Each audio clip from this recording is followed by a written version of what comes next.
یه روز خدا دعاها رو چک میکرد، میشنیدشون و به اونا فکر میکرد. یکی از آمریکا، یکی از ژاپن، یکی از آنگولا، یکی از گابون.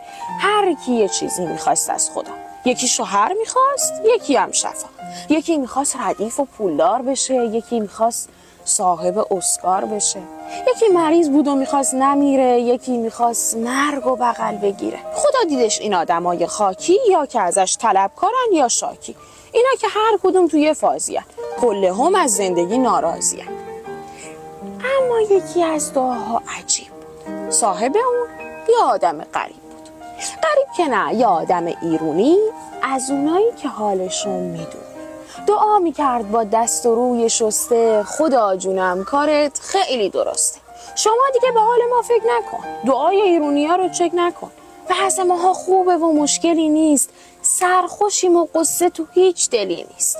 ایرانو ول کن، به اروپا برس، به مردم خوب USA برس. اینجا بهشته، وضع ما عالیه، جای ملائکه فقط خالیه. به لطفتون شادیم و غم نداریم، اوضاع ردیفه، هیچی کم نداریم. خدای مهربون که چاره می ساخت، گفت به همه این به ما تیکه انداخت.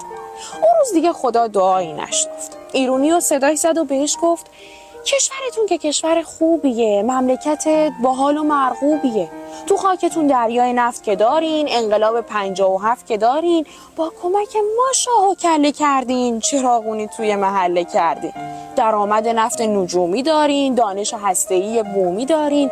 کشورتون کشور 4 فصله، از 2 طرف به 3 تا دریا وصله.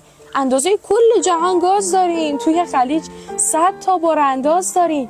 کشورتون معدن خاویاره، صندوق ارزیتون پر از دلاره.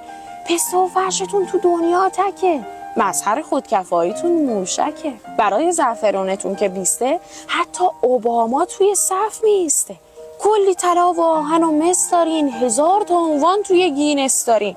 تنگه هرمز که تو مشتتونه، ملت در صحنه که پشتتونه.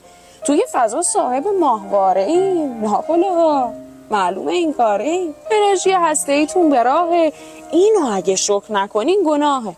یارو نتونم سر ماه میریزن، اونایی که ناراضی هن مریضن. این دیگه ناشکریه که مینالی، باید به سرزمینتون ببالی. ایرونی حرف خدا رو شنید، از 2-3 جا برق استفازش پرید. گفت به خدا یه حرفی تو گلومه، بذارینم بگم دیگه تمومه. با این همه لطف شما جالبه، کشور ما چه بی طالبه.